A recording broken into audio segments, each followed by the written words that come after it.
Ike Chioke is the Group Managing Director and Chief Executive Officer at AfriInvest. That's an investment bank, a supermarket of securities firms, investment banking, advisory, and a lot of other money markets, managed funds, all of that put together. So when you see AfriInvest, that's a financial supermarket. Good morning, Ike. It's good to have you here. It's been a tough time out there. Yes, this has been a challenging year, but I'm sure my situation is not different from that of most Nigerians. How challenging has it been between 2018 and 2019? And what will make it more challenging, if that is?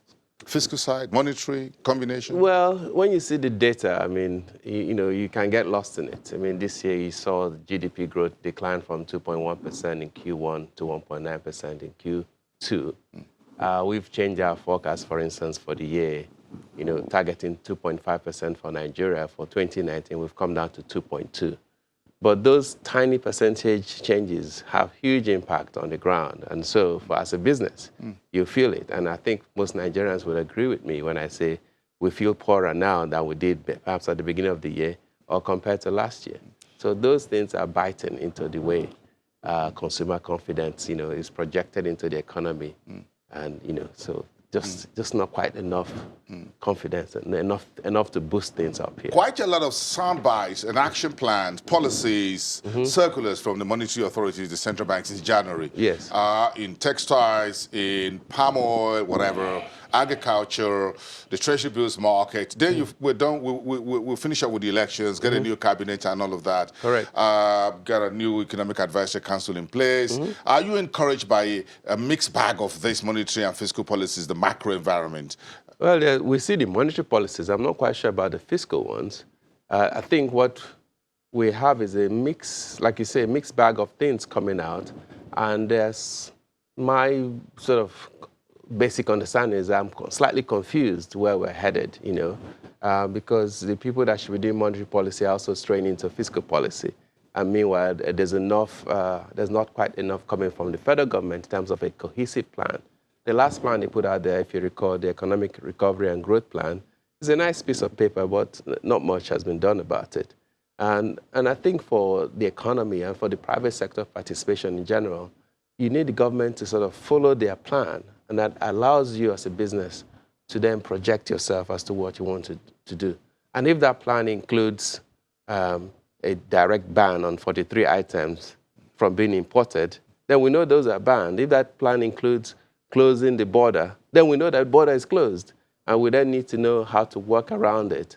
But if you close your border for a period of time and then you extend it for another 2 months or so, or 3 months, it doesn't give confidence because investors don't know whether they should build a factory or not, because there are implications. If I build it now, if I plan to start building in 2020 and at the end of the year you reopen the border, what happens to my business?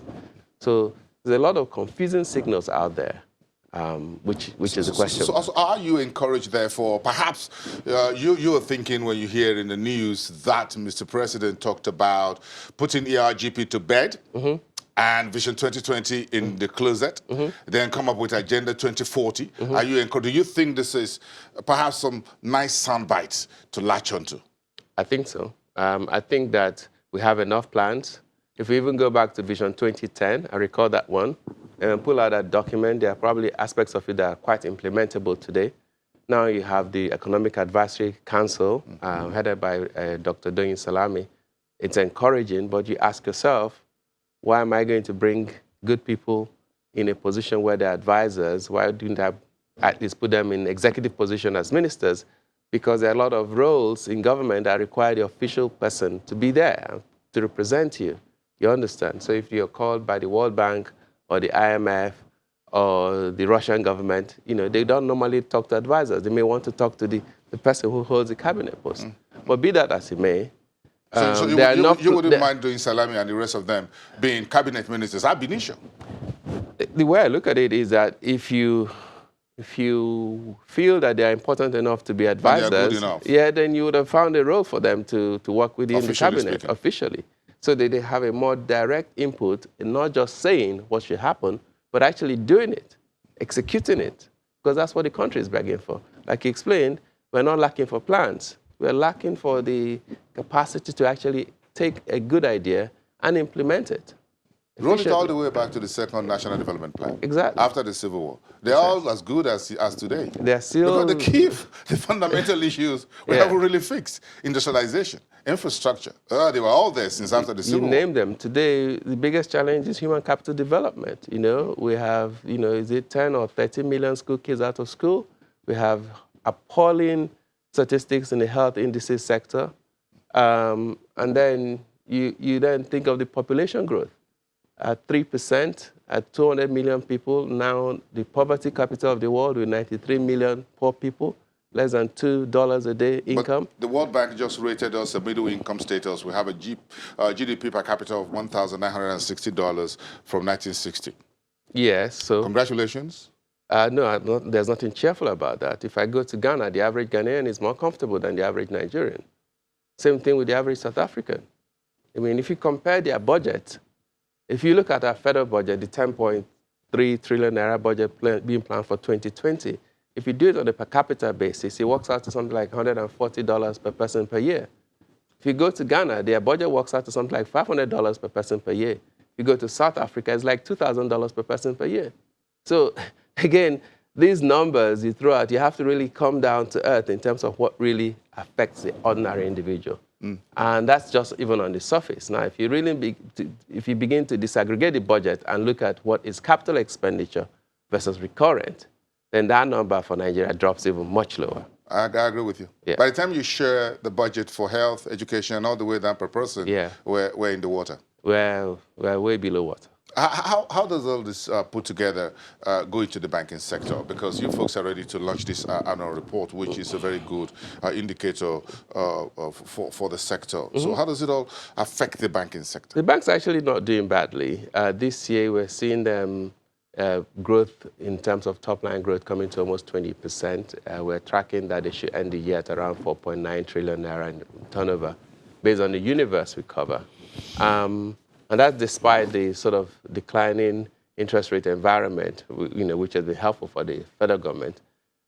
We see profit for the year will end up around sort of 1.5 trillion for the universe that we cover. So the banks are doing okay. It's the economy that's not doing so well. So the folks out there are going to ask me on social media later, both saying, how did Chioke come up to the banking sector is doing well, but the economy is doing well, but they're making the money from us? No, they're not making the money from us. They're making the money from the government. The government continues to borrow. That's the taxpayers' money. Well, if the government continues to borrow money, then the banks will lend them money, won't they? Yes. Yeah, and it's easier for a bank to lend to the federal government than to lend to you or I, because the federal government is, AAA guaranteed. Not with the POS and ATM charges and all of that. Folks are going to start complaining at what you're saying, Ike. Yes, those charges and fees are part of the income. But the main thing is the net interest income that the banks make. Do you think the party will change next year with every circular and everything that the central bank has thrown at the banks this year? There's obviously more regulation. The central bank coming out every other week with a new circular or something. I mean, we're currently, in the throes of the loan-to-deposit ratio change. If you recall, they had earlier said that the minimum would be 60% loan-to-deposit ratio. Then at the end of September, they moved it up to 65%. We've seen an increase. December 31st. Yeah, the industry was able to increase loans by 850 billion in that 3-month window. But I'm not quite sure all of them are real loans. But nonetheless, they increased it. But a number of banks are still below the threshold. And, I don't see how they're going to be able to get to the magic number of 65 as an industry by the end of the year. Very interesting. How did you guys come by the title Banking Sector Report, Beyond the Precipice, Pulling Back from the Brink? These are two strong expressions, precipice and brink. Well, it looks almost the same thing anyway, because you're just at the edge, just about to tip over, but you're pulling back. Boston, you and I live in a bubble. We belong to the 5% of Nigerians that have comfortable jobs like this, go to an office and talk on TV and that sort of thing. The majority of Nigerians are in difficulty. When you talk about, the issues I raised about, education and healthcare, very poor infrastructure, the difficulty of getting around, multiple taxation, insecurity issues around the country, then we really have a basket case. I hear the politicians talk about, let's have an emergency on power, let's do an emergency on oil and gas. They are comfortable talking about it in the National Assembly. There's already an emergency on the streets, outside. The population is crying. That's why we're saying it's beyond the precipice. If I have 93 million poor people in my country out of 200 million, yeah, if I have 13 million school kids out of school, I mean, you see them on the streets begging. Some of those kids begging are being actually slaves. They're being forced to beg by somebody who drove them to the junction. As a matter of fact, Oyo State, for example, is looking at how to decongest its capital, Ibadan, of these beggars, because the state government, the new state government administration is complaining bitterly and say, look, it's becoming an eyesore. So I'm coming back to the title. That's why we use the word beyond the precipice. Because earlier in the year, if you recall, when we published our outlook for 2019, we said we were on the precipice. Yeah? In January when we did the 2019 outlook. So now where we are, we feel we're actually beyond the precipice. But we put in the subtitle. We're inching closer to the brink. We put in the subtitle, pulling back from the brink. Because there are still things we can do now. Okay. There are still things we can do now to pull us back. It's a future outlook. Yes, exactly. So you think we can pull back from the brink? Absolutely. There are many things we can do to pull back from the brink. Number one. I mean, let me take, for instance, the way we spend money in capital expenditure. I just did a mental analysis. Between 2015 and 2018, we've budgeted about 7.2 trillion naira in capital expenditure. That works out to $20 billion at the current exchange rate. Our budget implementation has been running at around 55% on average over that period, so that works out about $11 billion. And you know, someone that spent $11 billion in 4 years, there's not much on ground to show for it. But if I were to take the money from a financing and structuring point of view and even take half of the money spent, let me take $5 billion, I could probably leverage that between, 7 to 10 times and raise $35 to $50 billion and channel it much more efficiently across the country. Here's a country that needs significant investment in infrastructure, in human capital development across all sectors. And if you organize it in a planned manner, you can be more efficient with the little money you have, and you can deploy that with better contractors, with higher quality, with better speed, if you just with the same pot of money.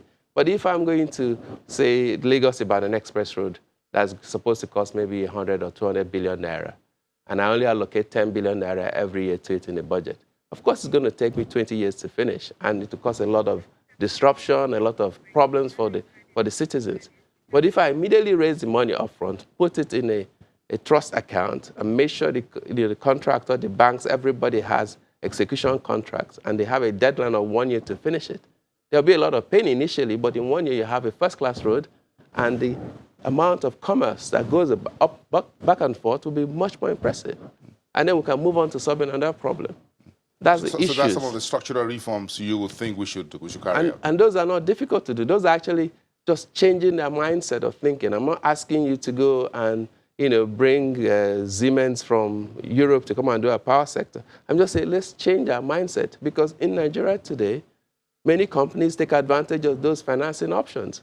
But the federal government has much greater impetus to do that. But that's the fiscal side now. Yeah. And quite a lot had to do. Thank you so much, Ike. There's so much we got time for today. I'm sure you're locked and loaded for Monday. Yes, we're launching on Monday at the Oriental Hotel. What the big guy's name coming? We have Professor Soludo. As always, he's distinguished guest of us. Well, everybody's been invited, the central bank governor, the deputy governors, all the appropriate ministers of finance and budget and planning in all the different state governments. And of course, captains of industry to talk about what's going on. I have to get an invite. I haven't gotten that. I'm just going to keep checking my inbox. But maybe I'm going to get that before you are the end always of the show, welcome before you get anytime. Out of here. That's a friend of the house, is it? Absolutely. Thank you. I got an open invite. Thank you. Thank you. Chioke, the Group Managing Director and CEO of Investment Banking Group, Afrinvest.